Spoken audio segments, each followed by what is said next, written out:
But if there's any questions, I'd love to address them right now. The what?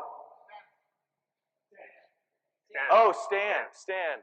Maybe January, February. We'll start the marketing on it in December probably. So there you go. That's where it is, Ravi. Question in the middle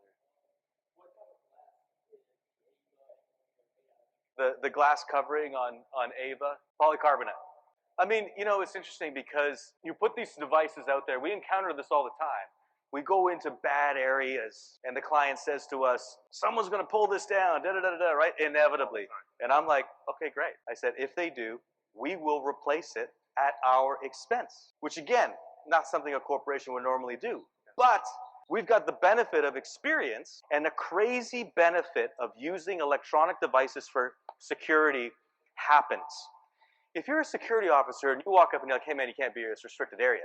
Mark's going to push what happens, right? I won't punch him. I won't punch him on stage. But there's a conflict, right? Now, if a machine starts speaking to us, what happens? It's so weird. The antagonist doesn't get the satisfaction of interaction with a Rosa yelling at you. So the situation just goes away. It's the craziest thing. It's the simplest thing.